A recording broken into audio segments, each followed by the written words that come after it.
මේක ෆැන්ටසි කතාවක්. එක කාලෙක එක දූපතක් තියෙනවා. මේ දූපතේ ඔක්කොම හැංගී සතුටින් එකට ජීවත් වෙනවා. දවසක් මේ දූපතට කුණාටුවක් එනවා. කුණාටුවක් ඇවිත් දූපත යට වෙන්න පටන් ගන්නවා. මුහුදේ වතුර වැඩි වෙලා. ඒ වෙලාවේ ඔක්කොම හැංගීම් බය වෙනවා. ආදරේ ඒ වෙලාවේදී ඔක්කොටම බේරෙන්න කියලා බෝට්ටුවක් හදනවා.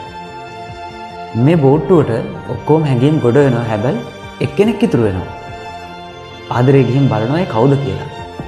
බලනකොට ඒ තමයි ඊගෝ නැත්තම් අහංකාරය.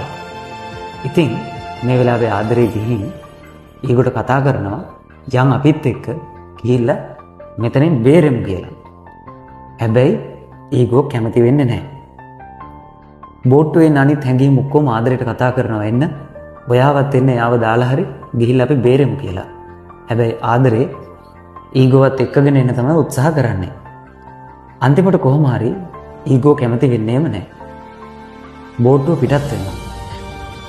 අර වතුර වැඩි වෙලා යට වේගෙන එන දූපතේ ඊගොයි ආදරේ දෙන්න විතරක් ඉතුරු වෙනවා. ඇයි ආදරේ ඉතුරු වෙන්නේ? ආදරේ හැදිලා තියෙන්නේ ආදරේ කරන්නේ. ඒ නිසා ආදරේ ඊගොත් එක්ක නවතිනවා. අන්තිමට මුහුදේ වතුර වැඩි වෙලා දූපත සම්පූර්ණයෙන්ම යට වෙලා යනවා.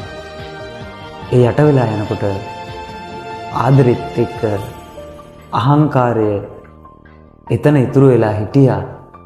අහංකාරෙත් එක්ක හිටපු නිසා ආදරෙත් විනාශ වෙලා යනවා. මේක පොඩ්ඩක් කල්පනා කරන්න ඕන කතාවක්. මොකද්ද මේකෙන් කියන්නේ? ආදරේ ඉස්සරහා කවදාවත් අහංකාරය මුලට දාගන්න එපා. අහංකාරයේ තියෙන තැනක අනිවාර්යයෙන්ම ආදරෙත් විනාශ වෙලා යනවා. ඒ නිසා අහංකාරකම නැතුව ආදරේ ලෝකෙට දෙන්න.